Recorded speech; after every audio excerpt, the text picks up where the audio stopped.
Hello my dear students, this is yours Vikan sir. So welcome to all of you to Vidya Aradhana Academy. This PYQ series we are going to discuss on the chemical bonding topic. Okay na beta? So chemical bonding topic में mainly they were focusing ये पिछले 5 साल में the few concepts MOT theory and hybridization concept and VBT theory. Okay ना, तो ये theories पे ज़्यादा फोकस किए बेटा पिछले 5 साल में हमें ऑब्जर्व करते हो, वो क्वेश्चन पेपर्स को हमें ऑब्जर्व करेगा। तो अब हमें केमिकल बॉन्डिंग टॉपिक में देखेंगे बेटा क्या क्या क्वेश्चंस आ रहे हैं कि ओके पिछले 5 साल में। तो पहले क्वेश्चन देखो बेटा, which of the following set of molecules will have zero dipole moment. हाँ, सो जीरो डाइपोल मोमेंट किस में हो सकता है? तो डाइपोल मोमेंट जीरो होना बोल तो मॉलिक्यूल का सिमेट्री रहना है, नहीं और सिमेट्री तो रहना है, नहीं तो जनरली वो कैसा रहना बेटा, दो वेक्टर्स अपोजिट डायरेक्शन में 180 डिग्री एंगल में रहना। तो इन दैट केस जीरो हो सकता है। तो वो किस में है कि हमें ऑब्जर्व करेगा? तो बस अमोनिया का तो नहीं होगा, तो एक का नहीं होता बोल तो तुम्हें उसको पूरा रिमेनिंग को देखने का जरूरत नहीं है, तो वो ऑप्शन ए कट कर दो। नेक्स्ट ऑप्शन बी में देखो, बोरान ट्राइफ्लोराइड, तो ये सिमेट्रिकल ज्योमेट्री है, तो इसीलिए इसका क्या हो सकता है, इसका जरूर बॉन्ड एंगल 120 है एंड ये सभी वेक्टर्स जो है ना ये सभी भी कैंसल टू ईच अदर, और ये सिमेट्रिकल ज्योमेट्री है, तो दिस ट्राइगोनल प्लेनर है, तो इसका जरूर क्या होना, म्यू इक्वल टू 0 होना। और हाइड्रोजन फ्लोराइड HF है बेटा। नेक्स्ट कार्बन डाइऑक्साइड CO2 है बेटा। ओके हाँ, लेकिन इसका डाइपोल मोमेंट 0 तो नहीं होगा, तो इसलिए ये भी आंसर नहीं हो सकता है।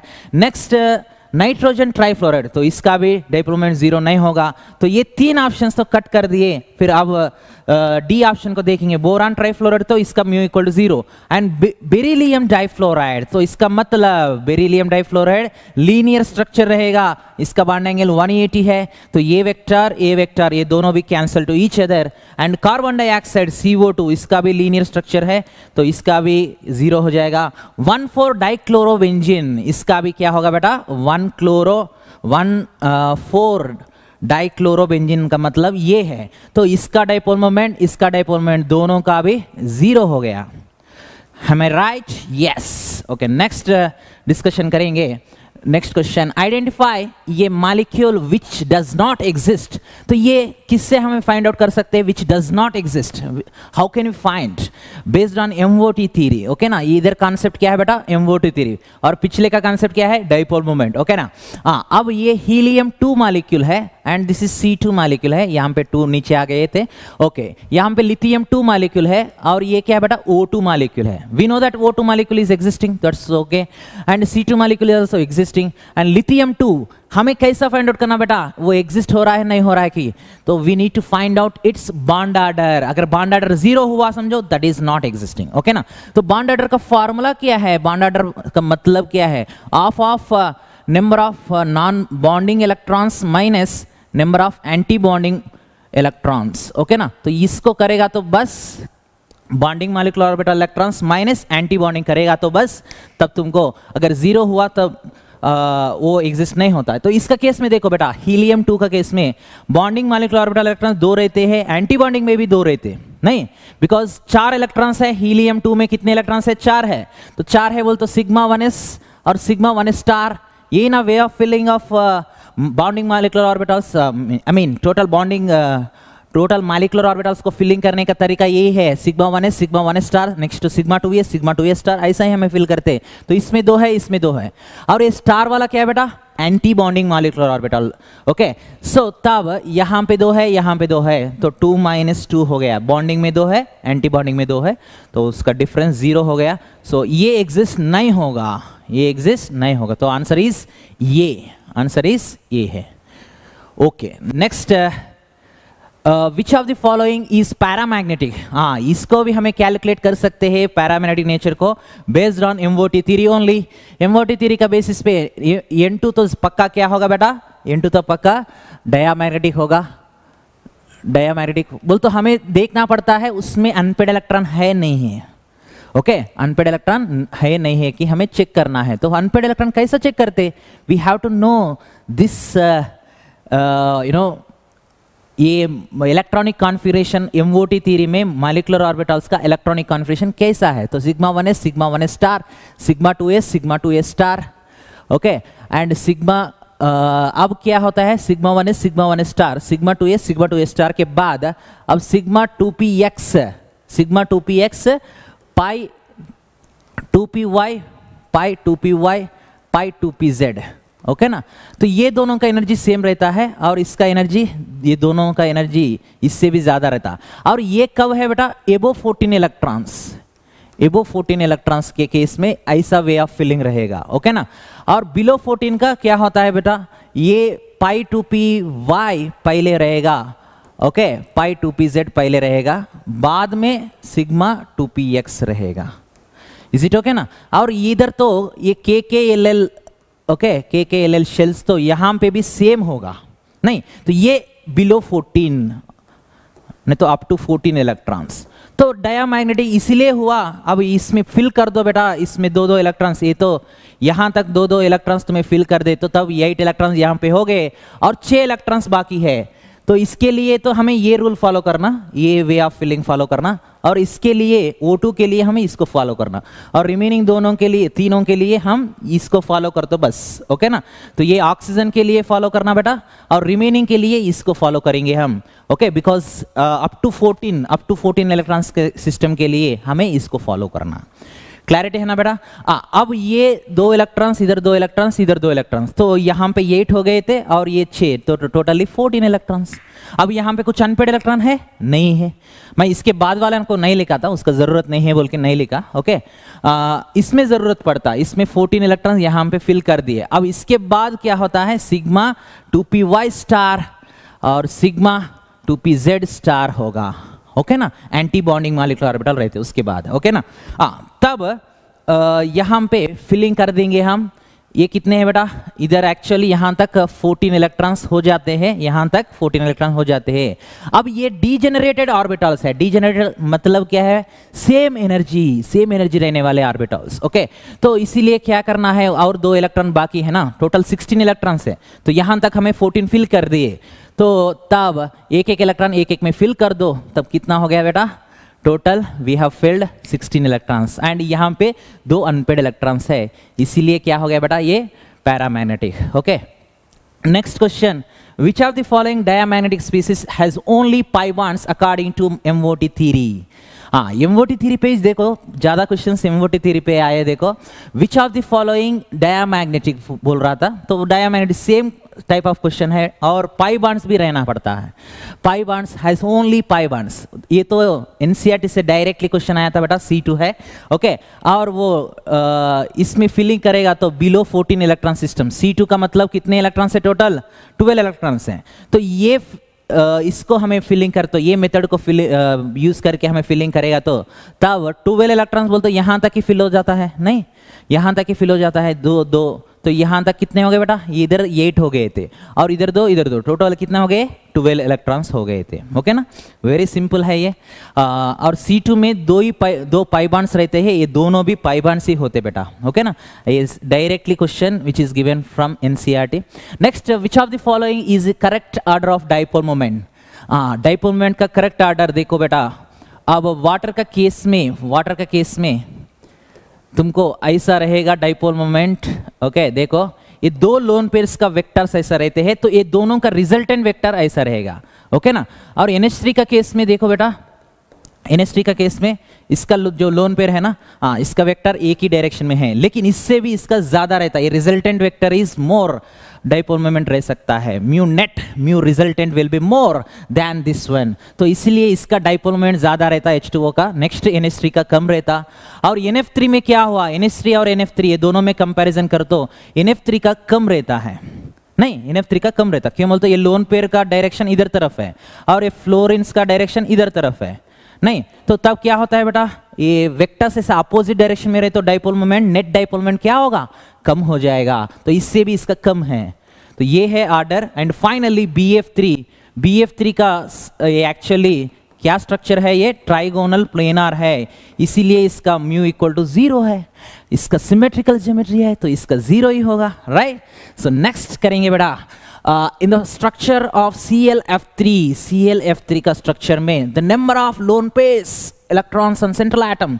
तो ये लोन पेयर्स को कैसे आइडेंटिफाई करना, देखो वेरी सिंपल मेथड है बेटा। इसको सभी को एक ही मेथड फॉलो कर सकते हैं हाइब्रिडेशन फाइंड आउट करने के लिए, लोन पेयर फाइंड आउट करने के लिए, सभी के लिए एक ही मेथड फॉलो करना है। तो इसका एटॉमिक नंबर एक्चुअली ये हैलोजन फैमिली है ना, 17 एटॉमिक नंबर है, लेकिन इट इज हैलोजन फैमिली है। तो तब 7 इलेक्ट्रॉन्स इसके आउटर मोस्ट शेल में रह सकते हैं। तो आउटर मोस्ट शेल में 7 लिख दिया मैं। तो कितने outermost shell central atom में कितने आउटर मोस्ट इलेक्ट्रॉन्स रहते हैं कि वो पहले लिख लेना। ऐसा लिख लेके अब एक एक फ्लोरीन एक से कनेक्ट हो जाता है, एक फ्लोरीन। तो इसका बॉन्डिंग कैपेसिटी फ्लोरीन का एक ही है, तो इसीलिए एक इलेक्ट्रॉन से कनेक्ट हो गया। तब कितने लोन पेयर है, देखो बेटा 2 ही लोन पेयर है, ओके ना। So only 2 lone pairs are there. It's very easy to find out. Next, consider the following species CN+, okay. और क्या पूछ रहा है बेटा, ये सभी है बोल के मेंशन किया। और which one of the will have highest bond order, highest bond order किसका हो सकता है पूछा। हाँ, सो हाईएस्ट बॉन्ड ऑर्डर रहना बोलते हो। ये बॉन्ड ऑर्डर के क्वेश्चन सभी को भी सॉल्व करने के लिए हमको एक ही एक मेथड है, वो वेरी इजी मेथड है बेटा।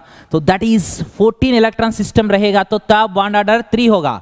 और तुम्हें ऊपर जाता रहे तो 0.5 कम करो, नीचे जाता हो भी कम करो, ओके। 0.5 कम करते जाओ, ऐसा याद रख लिए, समझो, तब बहुत आसान हो जाएगा बेटा।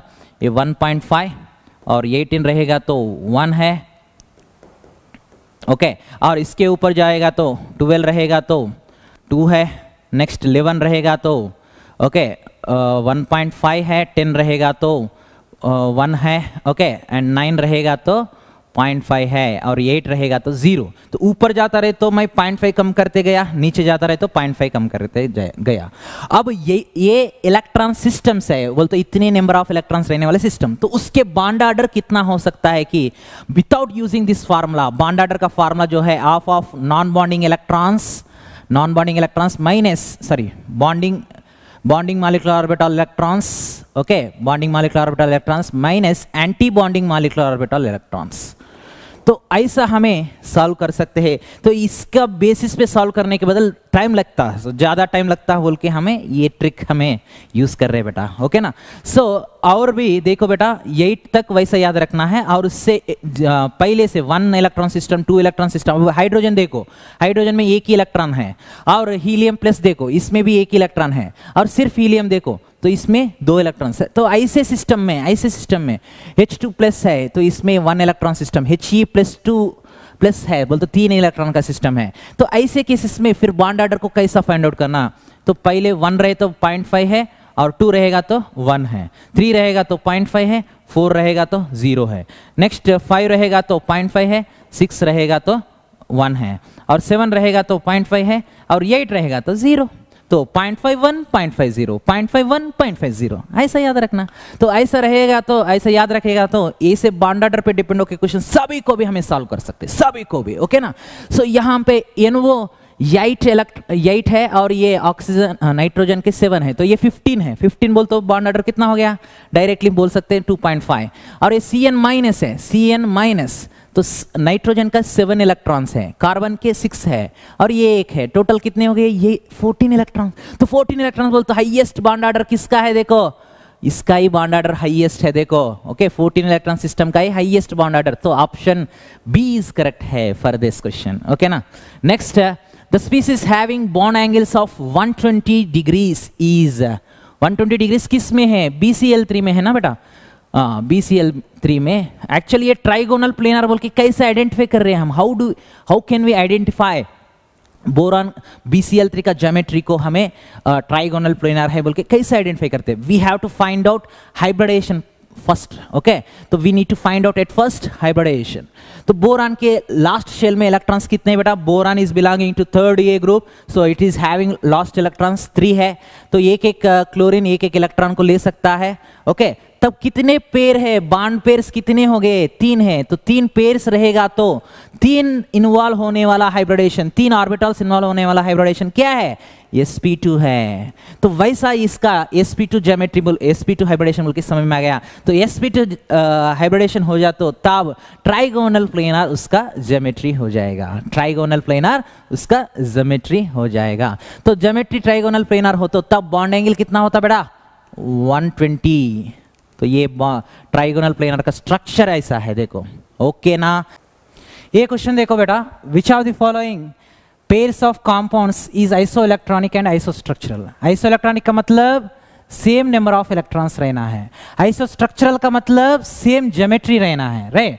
तो सेम ज्योमेट्री रहना है, सेम स्ट्रक्चर हमें कैसा फाइंड आउट कर सकते हैं, बेस्ड ऑन हाइब्रिडेशन, राइट। तो हाइब्रिडेशन को फाइंड आउट करते हो तब ज्योमेट्री आ जाएगा।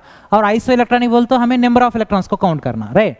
हाँ, अब generally we know that XCF2 का लीनियर स्ट्रक्चर रहता है, XCF2 का लीनियर है, हमको पता है, राइट। लेकिन अब ये सभी में तो XCF2 तो कॉमन है, तो सभी में लीनियर तो रहे। फिर लीनियर और किसका हो सकता है कि हम देखेंगे। अब IBr2 माइनस है बेटा, देखो IBr2 minus, then I minus और जीनान, ये दोनों में actually number of electron same रहते हैं आउटर मोस्ट शेल में, रहे, बिकॉज जीनान में आउटर मोस्ट शेल में 8 इलेक्ट्रॉन्स है, और I माइनस में भी आउटर मोस्ट इलेक्ट्रॉन्स कितने होते हैं, 8 इलेक्ट्रॉन्स ही होते हैं ना। क्यों बोल तो आयोडीन में 7 इलेक्ट्रॉन्स है, आयोडीन में 7 इलेक्ट्रॉन्स, और ये माइनस है बोल तो 8 इलेक्ट्रॉन्स हो गए, राइट।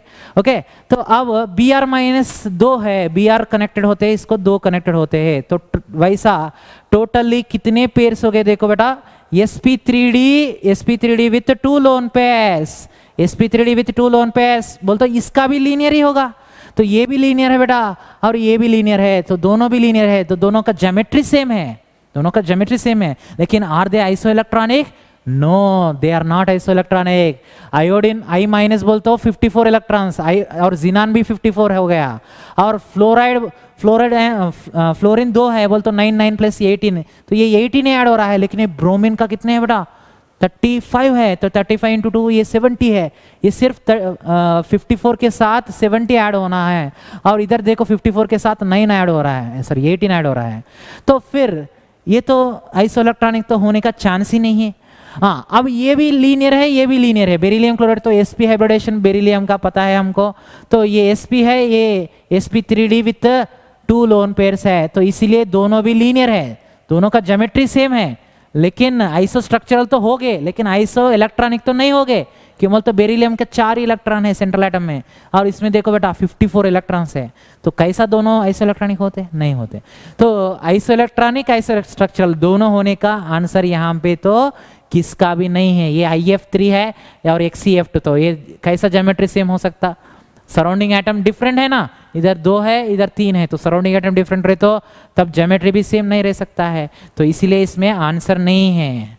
ओके, सो ये क्वेश्चन देखो बेटा, which of the following pairs of species have same bond order, bond order same रहना है। तो इस ये क्वेश्चन को भी कैसे सॉल्व करना है, we need to solve from this already whatever I have given here, तो यही वहां पे यूज होता है। तो MOT थ्योरी पे more questions are coming, look at this. तो यहाँ पे ज्यादा बॉन्ड ऑर्डर किसका है कि पूछा, राइट। सो यहाँ पे देखिए बेटा, वो 16 इलेक्ट्रॉन्स है, तो नंबर ऑफ इलेक्ट्रॉन्स को काउंट करना, उसमें कितने हैं कि इलेक्ट्रॉन्स, अब ये क्या है देखो 14 इलेक्ट्रॉन्स इसमें हैं, तो सेम बॉन्ड ऑर्डर है, नहीं हो सकता है। 14 बोल तो 3 हो गया और उसका 2 हो गया, और ये CO बोल तो 14 इलेक्ट्रॉन्स हो गए, CN माइनस बोल तो भी 14 इलेक्ट्रॉन्स, तो ये दोनों का बॉन्ड ऑर्डर सेम हो गया, तो ऐसा फाइंड आउट कर सकते।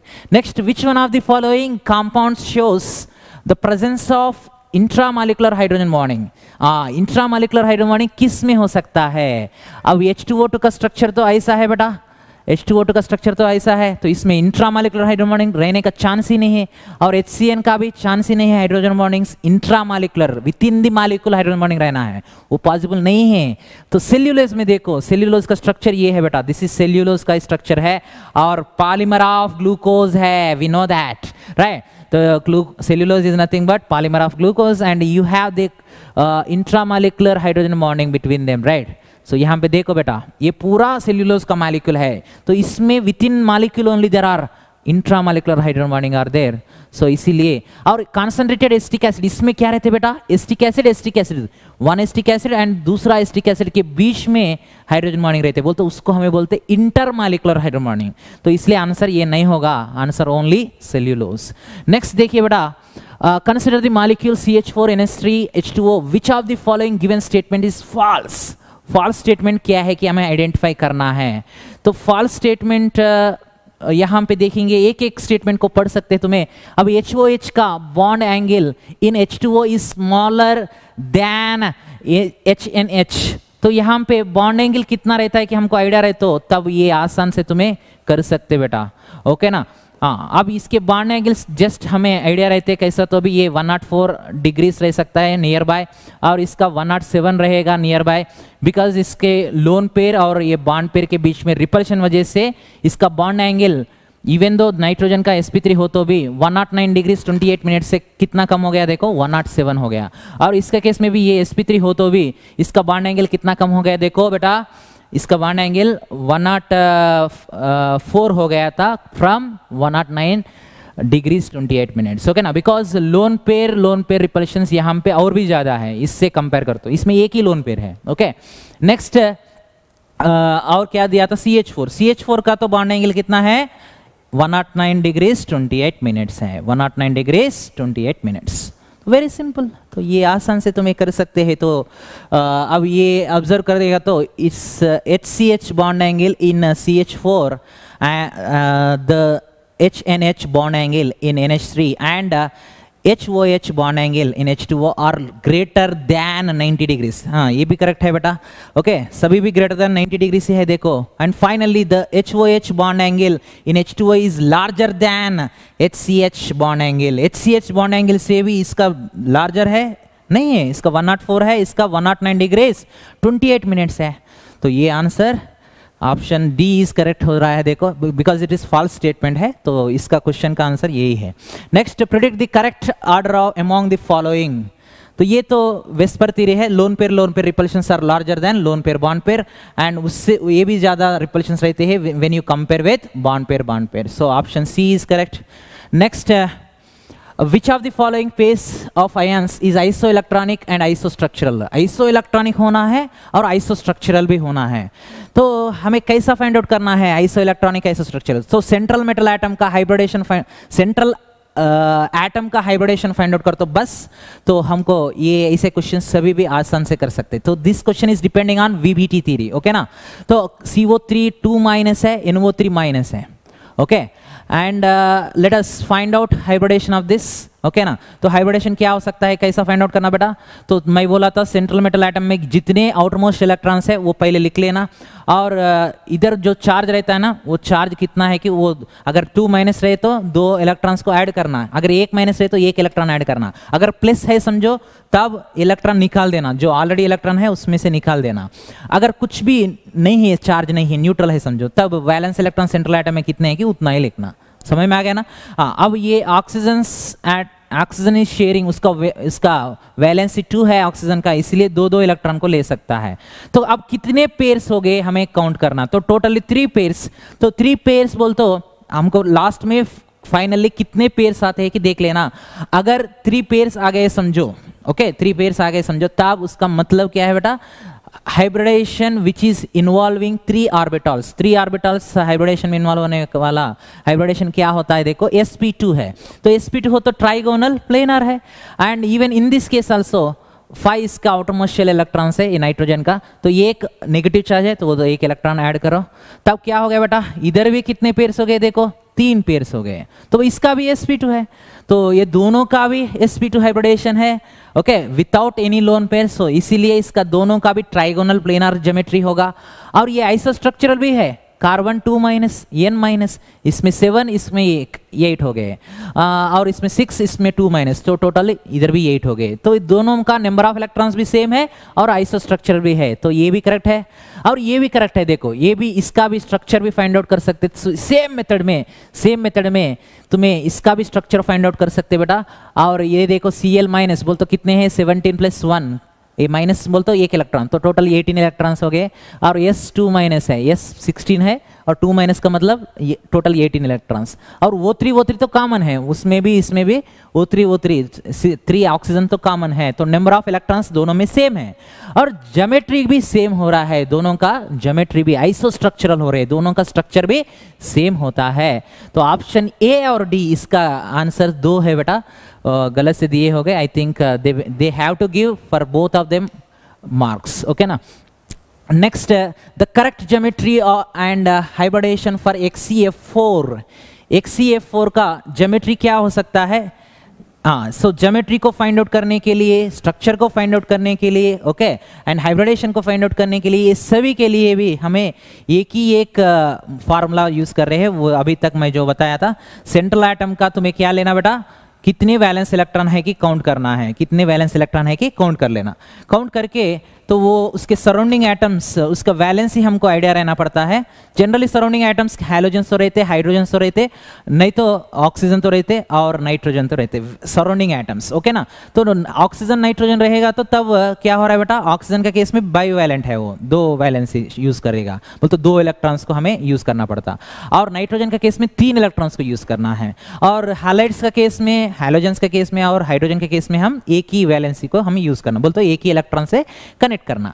देन फाइनली कितने पेयर्स आते हैं, लोन पेयर और बॉन्ड पेयर, सभी को काउंट करना, सभी मिलके कितने पेयर्स हो गए, टोटली 6 पेयर्स हो गए। तो 6 पेयर्स बोल तो 6 ऑर्बिटल्स इन्वॉल्व होने वाला हाइब्रिडेशन क्या है वो देख लेना बस। वो टेबल आइडिया रहना हमको, जो टेबल जनरली वो sp sp2 sp3 okay with 1 lone pair 0 lone pair okay और 2 लोन पेयर, वो सभी का जो ज्योमेट्री शेप होता है ना वो हमें आइडिया रख लेना बेटा, तो उससे हमको आसान से ये सॉल्व कर सकते हैं। तो इसका आंसर क्या हो सकता है, sp3d2 octahedral geometry. Next, finally among the following which one is wrong statement, wrong statement होने वाला क्या है, PH5 BiCl5 do not exist बोल के दिया। हाँ यस, ये एग्जिस्ट नहीं होता। PH3 पासपिन एग्जिस्ट है लेकिन PH5 एग्जिस्ट नहीं है, क्यों? बिकॉज H बॉन्ड H का बॉन्ड एनर्जी ज्यादा है बेटा, इसको बॉन्ड डिसोसिएशन एनर्जी ज्यादा है, ओके ना। और ये PH5 बनना बोल तो, PH5 बनना बोल तो ये H- बनाना, हाइड्रोजन बनाना, तो हाइड्रोजन बनेगा बनना बोल तो ये इलेक्ट्रॉन्स, फास्फोरस जो इलेक्ट्रॉन्स को रिलीज करता है, ये इलेक्ट्रॉन को ये हाइड्रोजन गेन करना, गेन करेगा तो इलेक्ट्रॉन गेन एंथैल्पी जो होता है ना, इलेक्ट्रॉन एफिनिटी जो होता है ना, वो इलेक्ट्रॉन एफिनिटी इनफ नहीं हो रहा है फास्फोरस +5 में स्टेबल रहने के लिए। फास्फोरस +5 में स्टेबल रहने के लिए वो इलेक्ट्रॉन गेन एंथैल्पी हाइड्रोजन का वो इनफ नहीं होता, और बॉन्ड डिसोसिएशन एनर्जी भी इसका H बॉन्ड H का ज्यादा है, इसीलिए ये PH5 एग्जिस्ट नहीं होगा। नेक्स्ट, BiCl5 भी due to inert pair effect bismuth +3 state में ही रह सकता है, due to inert pair effect bismuth +3 state में स्टेबल रहेगा। +5 में क्या हो जाता है बेटा, +5 का केस में ये Cl- जो है ये गुड रिड्यूसिंग एजेंट है, तो ये क्या करेगा, Bi+5 को इजीली Bi+3 में कन्वर्ट करेगा, और bismuth also trying to be in +3 state due to inert pair effect, you know this right, तो इसीलिए इट डू नॉट एग्जिस्ट है। तो हमें which is wrong statement find out करना है, तो ये तो करेक्ट स्टेटमेंट है। नेक्स्ट, p5d5 बॉन्ड्स है SO2 में, ये भी करेक्ट है। ACF4 and CH4 have same shape। Tellurium tetrafluoride, tellurium tetrafluoride का CH4 का शेप सेम रहने का चांस नहीं है, because it is belonging to 6th A group है बेटा, ओके। एंड ये देखो फाइनली ये 4th A ग्रुप, ये 6th A ग्रुप, तो दोनों का तो ज्योमेट्री सेम नहीं हो सकता है। सेम वही मेथड से मैं अब तक जो मेथड से फाइंड आउट किया वही मेथड से तुम्हें फाइंड आउट कर सकते।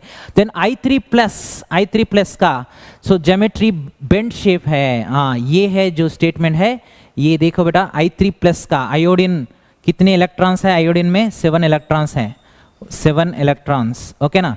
तो ये 7 इलेक्ट्रॉन्स रहेगा तो यहाँ पे +4 बोलते हमें एक इलेक्ट्रॉन निकाल देना, ओके ना। हाँ, और 2 आयोडीन, एक आयोडीन को सेंट्रल एटम लिए तो 2 आयोडीन क्या होते हैं, सराउंडिंग एटम हो जाते हैं, तब इसमें कितने पेयर्स हो गए, 4 पेयर्स हो गए थे। देखो ये दोनों बॉन्ड पेयर्स है, ये दोनों लोन पेयर्स, तो sp3 विथ 2 लोन पेयर्स क्या होता है, बेंड शेप ही होगा, ओके। तो ये स्टेटमेंट भी करेक्ट है, तो रॉन्ग स्टेटमेंट क्या हो रहा है, ऑप्शन सी हो रहा है, तो option C is correct for this, okay ना। So mainly they were focusing VBT theory and MOT theory पिछले 5 साल में, ओके ना। उसके पहले dipole moment, only dipole moment का क्वेश्चन एक ही है, और उसके पहले आई थिंक फजन्स रूल्स पे भी क्वेश्चन आए होंगे और ऑक्टेट रूल पे भी क्वेश्चन आए होंगे, लेकिन ओनली दिस 5 years हमें कंसिडर करेगा तो उसमें से तो क्वेश्चंस नहीं आए थे, तो इस बार उसमें से आ सकते होंगे। तो you have to focus on that octet rule also and you know Fajans rules also, उस पे क्वेश्चंस आ सकते होंगे, ओके ना, इस बार, ओके ना। लेकिन केमिकल बॉन्डिंग में तो मेन कॉन्सेप्ट्स तो ये 4 कॉन्सेप्ट्स मेन कॉन्सेप्ट्स है बेटा। क्या क्या है? ऑक्टेट रूल मेन कॉन्सेप्ट है, और वेस्पर थ्योरी भी मेन कॉन्सेप्ट है। वेस्पर थ्योरी तो छोटा है तो इसलिए मैं उसको काउंट ही नहीं कर रहा हूँ, और फजन्स रूल्स मेन कॉन्सेप्ट है, ओके। एंड डाइपोल मोमेंट भी main concept, Fajans rule dipole moment मिलके एक कॉन्सेप्ट बोल के मैं कंसिडर कर रहा हूँ। And VBT and MOT, VBT and MOT, तो ये 4-5 कॉन्सेप्ट्स ही तुम्हें मेनली फोकस करने वाले कॉन्सेप्ट्स, ओके ना बेटा। So this is about PYQ series of chemical bonding. So thank you very much.